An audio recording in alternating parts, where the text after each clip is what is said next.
Mais un frère l'a fait asseoir du frère Branham. Tu bloques les enfants de Dieu. Tu leur prives les bénédictions. Parce qu'il y a plus de bonheur de donner que de recevoir. Maintenant quand toi tu refuses,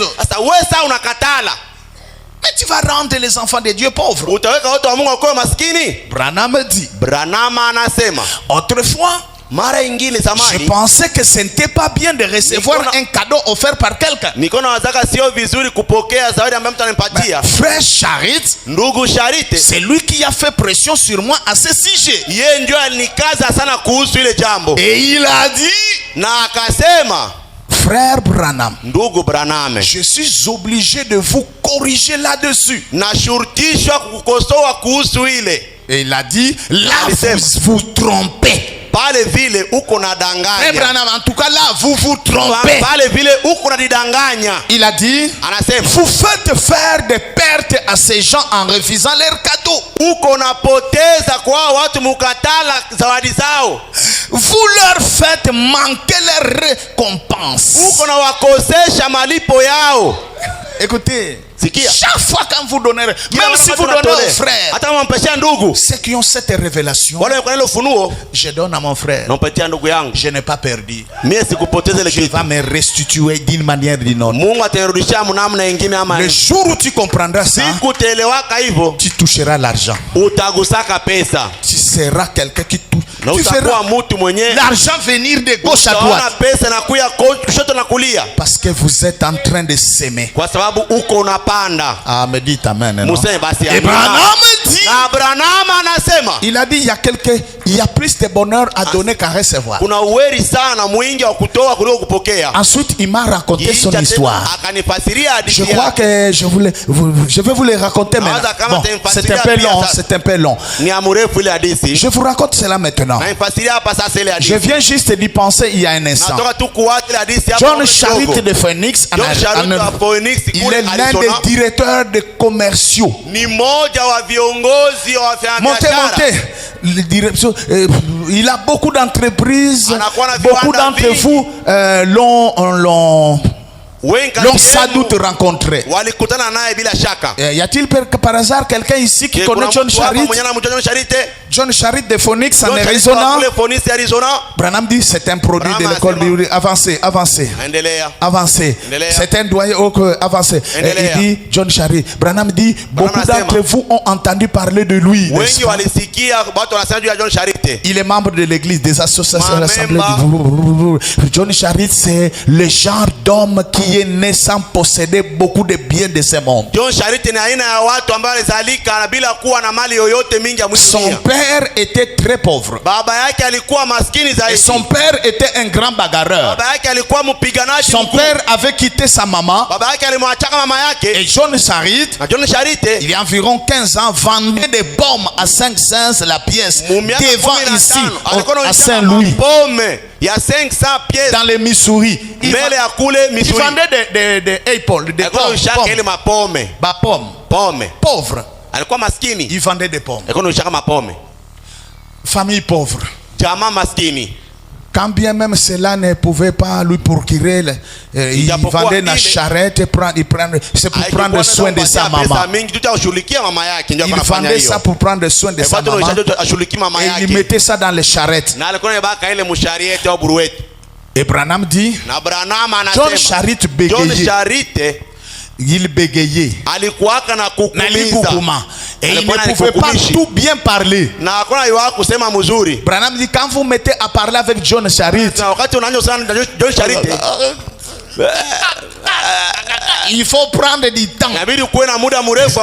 Branham dit, il explique, c'est un peu comme ça. Avancez. Bien, mais il s'est mis à chercher le Seigneur lorsqu'il était jeune garçon. Pendant que tous les jeunes garçons sortaient avec les différentes jeunes filles, John Charit s'est dit, Seigneur, moi je vais te faire confiance. Ce serait affreux pour moi d'aller commencer à parler avec quelqu'un parce que je bégayais, parce qu'il bégayait. Mais je veux me marier et avoir des enfants. Je veux te servir. Alors donne-moi une femme. Il confia cela au Seigneur. Il avait environ 25 ans. S'il peut passer, il dit, il aurait. Mais une chose importante est qu'il aimait tellement les enfants. Mais il était stérile. Il s'était marié, ça fait beaucoup d'années. Ça faisait 17 ans sans enfant. Dieu lui a donné une femme. Mais John Charit ne donnait pas des enfants. 17 ans dans le mariage sans enfants. Et il cassait des bétons dans la rue à 25 cents par heure pour gagner sa vie.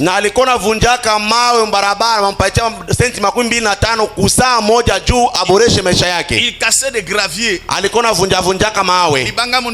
casse ça à 2500 ou 5000. Et pour gagner sa vie, il épargnait l'argent. Il travaillait, lui et sa femme. Et ils ont acheté une petite maison de 3 pièces. Et cette maison, ça coûtait $1500 à l'époque. Et il a payé ça progressivement jusqu'à ce qu'ils ont tout payé. Juste au moment où il avait tout réglé, il y a eu réveil, campagne d'évangélisation à Phoenix. Ils avaient là un prédicateur, le docteur Soutan. Un évangéliste, un prédicateur de plein évangile était venu là à Phoenix. Mais il séjournait dans un lieu de touristes, dans une auberge. Et le Seigneur apparut à Charit une nuit dans un songe. Je vous ai dit dans le vendredi que les songes sont des moyens secondaires. Dieu parle par des songes. Pendant que Charit dormait, l'ange du Seigneur est venu. Il lui a dit, John Charit, quitte ta maison. Enlève tes habits, tes assiettes, tout ce que ta femme peut avoir. Quitte ici. Donne cette maison à Docteur Soutan, mon serviteur. Donne-lui cette maison. Remets-la lui à frère Soutan que voici. Et dans les rêves, il voit le Docteur Soutan, le prédicateur. Il dit, Dieu lui dit, donne-lui, donne cette maison, que ça devienne sa maison. Il faut avoir Dieu, hein? Pensez-y. Après environ 10 ans de dire la berre pendant la crise, il faisait des épargnes, déployant les efforts. Et le Seigneur lui dit, remets cette maison au docteur Soutan, qui était un prédicateur réfuté. Dans les rêves, dans les songes, Charit dit, merci Seigneur, je vais lui donner. Il s'est réveillé, avancé. Il est allé voir sa femme. Il dit, chérie, réveille-toi. Le Seigneur m'a parlé et m'a dit de remettre notre maison, de prendre juste notre argenterie, les vêtements, et de remettre la maison au docteur Soutan. Quand il est allé parler à la sœur, une sœur spirituelle, elle a dit, chérie, Dada akasema mpendwa, si c'est le Seigneur qui t'a demandé de le faire, kama Bwana ndio alikuomba uifanye, c'est que Dieu a une autre chose à faire avec nous. Maana yake Mungu iko na kitu kingine kufanya nasi. Qu'est-ce que nous pouvons faire? Donnez-lui. Tutafanya nini? Tumpatie tu basi hayo. Si c'était toi, ingekuwa ni weye, j'allais te colère. Ungefunga buso. Tu allais dire, ça c'est quel songe, ça c'est quel rêve, ça ne vient pas de Dieu. Quand tu donnes ceci à Dieu, Dieu va te donner. Ainsi, il a donc remis tout ce qu'il avait. Il a donné à Dr Soutan. Cette nuit-là, il a amené sa femme dans une auberge. Ils ont trouvé aussi un camp de touristes où on payait 60 cents. Et ils sont restés là-bas dans cette nuit-là. Ils gagnaient 25 cents par heure en cassant du béton dans la rue. Ils travaillaient chaque jour. Et Charit était un homme géant costaud. Écoute, avancez. Il pesait 112 kilos. Une semaine plus tard, quand il a donné au docteur Soutan, une semaine après, il y avait une femme riche qui allait tout le temps aussi acheter des caillasses chez lui. Et la femme riche savait que Charit priait. En passant, il devait passer par là. Il lui a dit, Charit, j'ai appris ce que tu as fait. Ça, tu dois seulement être un homme de Dieu. Tu as pris ta maison, tu donnes à un prédicateur, tu as pris ça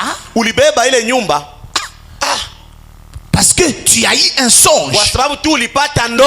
Non, ça c'est... Alors moi j'ai mon garage. J'ai appris. Tu es là-bas dans l'auberge. Viens chez moi. Reste chez moi. Je vais aménager mon garage. Tu pourras rester au garage jusqu'à 7 heures. Est-ce que vous comprenez? Et la femme restait dans les camps dans des maisons de grands hommes. Est-ce que vous comprenez? Une sorte d'endroit aristocratique de la région là-bas. Avancez un peu. Il dit venez. D'ailleurs vous allez simplement arroser ma pelouse. Et la femme a dit, vous pouvez habiter dans mon garage gratuitement. Alors John Charit est allé rester dans son garage. Il a arrangé un peu. Il a mis quelque part ses malles. Et il s'est procuré un matelas. Lui et sa femme dormaient là, par terre. Frère Soutan lui a dit, frère Charit, ce que tu fais là, Charit dit, c'est le Seigneur qui m'a dit de le faire. Homme de Dieu, ne t'en fais pas, c'est Dieu qui m'a dit de le faire. Avancez. Il est allé de l'avant et il est resté dans cette situation-là environ une année. Et il a vécu une bonne vie chrétienne. Finalement, cette femme riche, comme elle était à l'étage, quand elle regardait, John Charit était avec sa Bible, avec sa femme. Il lui parlait à la Bible. Cette femme s'est dit, non, ce monsieur c'est un homme de Dieu. Je vais moi aussi commencer à lire la Bible. Il a acheté la Bible. Et John Charit est resté là. Finalement, la jeune dame qui était multimillionnaire l'a vu. Il a vu son intégrité. Akaona unyoofu il au était hakika un wake. chrétien juste comme Daniel à Babylone. Alikuwa mukristo hakika kama Daniel kule Babiloni. Un jour, siku moja, la femme a eu aussi le rêve. Mwanamke naye pia akapata ndoto. Ce que tu fais, c'est ce que tu recevras. Ile ambayo uko. Est-ce que vous dormez? Utapata na je, unalala? Est-ce que vous dormez? Je, unalala? Eh, vous dormez? Unalala. Alors qu'est-ce qui est arrivé? Écoutez mes amis, juste un petit solo et puis on va continuer. La femme a rêvé. Le Seigneur est venu le voir. Il dit, donne $10,000 à John Charit. Il doit faire les affaires. Emprunte-lui $10,000. Il l'a vu le matin. Il est allé voir John Charit dans les garages. Parce que la femme n'allait pas là-bas. Par respect à cet homme de Dieu, il dit, je viens vous voir avec le chèque. Il dit, John Charit, je rêvais la nuit. Dieu m'a dit de vous donner, de vous prêter un chèque. Voici le chèque. Il paraît, Dieu m'a dit que vous allez faire des affaires. John Charit dit, je n'ai jamais fait des affaires. Moi je ne fais que les casses. Je ne vends que mes caillasses. Je n'ai jamais fait les affaires. Je ne veux pas prendre tes $10,000. La femme dit, mais moi c'est Dieu qui m'a dit. Mais le Seigneur m'a dit de te donner. Je vis que tu es un homme bon et honnête. Je t'ai vu lire la Bible. Et moi, je me suis procuré la Bible. Je l'ai lu. Et le Seigneur m'a dit de te donner le chèque. De te prêter cela $10,000 pour faire des affaires. Il m'a dit que tu vas faire des affaires. Alors il prit le chèque. La femme lui a dit, mais toi tu avais donné ta maison et tout. Tu as dit que Dieu t'a parlé en songe. Moi aussi Dieu vient de me dire de te donner. Pourquoi tu refuses? Ok, il a pris cela. Comme il ne savait pas quoi faire, il a mis ça dans sa Bible et il a continué comme ça. Un soir, il se promenait et il avait vu une vieille petite maison de 5 pièces qu'on vendait à $2,500. Une maison en daube. Une maison en daube. Ok. Il est allé. John Charit est parti. Et il a encaissé le chèque. Et il a acheté cette maison à $2,500. Il est allé de l'avant. Sa femme et lui se sont mis à casser des plâtres de la maison. Ils ont bien replaté cela. Lui et sa femme travaillaient ensemble. Il y a des gens qui n'aiment pas travailler avec leur femme. Frère, ta femme doit être ton associé dans les affaires. Je sais pas. Un jour je viendrai vous parler. Travaillez avec votre femme. Elle ne doit pas être ton ennemi. La femme n'est pas ton ennemi. Elle est ton associé dans les affaires. Oh, le jour tu comprendras cela, vous serez bénis. Alors ils ont planté toute la maison. Ils ont arrangé le parquet et ils ont accroché les... Ils ont mis un lancine maison à vendre. Ils ont mis maison à vendre. Et ils ont vendu la maison à $6,000. Branham dit, aujourd'hui la fortune de John Charit s'élève à $500,000. nusu milioni ya dola. Et ça fait 6 ou 7 ans depuis qu'il a commencé. Na inakuwa miaka 6 au 7 tangu anaanza ile biashara. Sa fortune s'élève à $1,5 million. Mali yake inakuwa karibia ya milioni ya dola. Il est aujourd'hui père de beaucoup de petits enfants. Leo anakuwa baba ama kamba watoto wadogo wajukuu wengi. Et il m'a dit, frère Branham, na niambia ndugu Branham, si le docteur Sultan avait refusé l'offrande, kama mwalimu Sultan katalaka ile membe mpati yake ile zawadi, ce que m'avait dit, Dieu m'avait dit de faire, ile ambaye Mungu anambia nifanye, voyez-vous ce qu'il serait? Unaona kile kingekuwa si kama le docteur Sultan avait fait comme toi, frère Branham, tu fais. Quelqu'un te donne, oh, tu déchires. Quelqu'un te donne, oh, je ne prends pas. Est-ce que vous comprenez? Je ne sais pas. John Charit est propriétaire d'orangerie, de maison style ranch. Ni mwenyewe wa ile fasi ya orangerie ambaye inaitwa style ranch. Un homme pamba. Mutu wa bure. Dieu l'a ramassé et l'a élevé. Je vous ai dit, nous avons un Dieu qui peut vous ramasser et faire de vous. Parce que même si Dieu te bénissait, ton argent n'ira pas chez les femmes.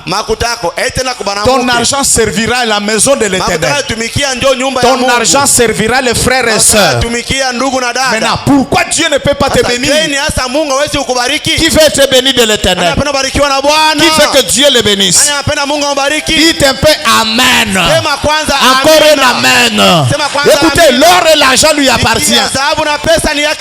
Sauf qu'il surveille ton cœur. Si je lui donnais, il ne sera pas orgueilleux. Il ne va pas piétiner ses frères. Si je l'élevais, si à Kalemi je levais ma fille, est-ce qu'elle ne sera pas orgueilleuse devant son mari? Voilà pourquoi Dieu est béni. Alors que notre Dieu, c'est le Dieu de la bénédiction. Écoutez, bon, nous allons voir ça. Voilà mes amis, John Charit. Voilà pourquoi il a corrigé frère Branham. Et pour que je gagne du temps, c'est à partir de là que frère Branham commencera à modifier sa manière de voir les choses. Au point où une fois, dans une réunion des enfants de 7 à 18 ans, Branham avait tenu une série de réunions. Maintenant, à la fin de la réunion des jeunes, les jeunes lui ont offert des cadeaux. Alors Branham nous témoigne en disant ceci. Oh. Allez-y, non? Allez. Branham nous témoigne.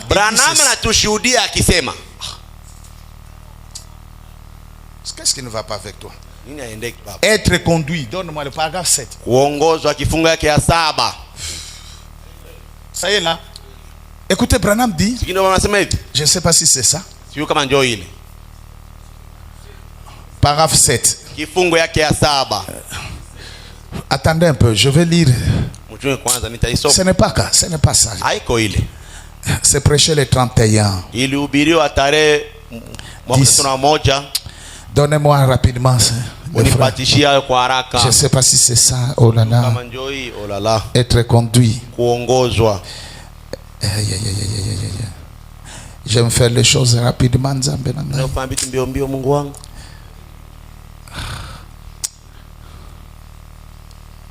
Oh.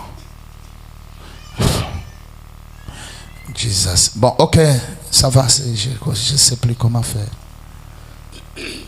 Écoutez un peu, laisse-moi lire. Être conduit. Viens, suis-moi.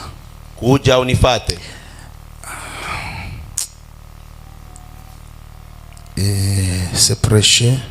Les 31:10. Laisse-moi lire au paragraphe 7. Paragraphe 7. Branham dit ceci. Il dit, je vous remercie mes petits amis pour ces jolis cadeaux.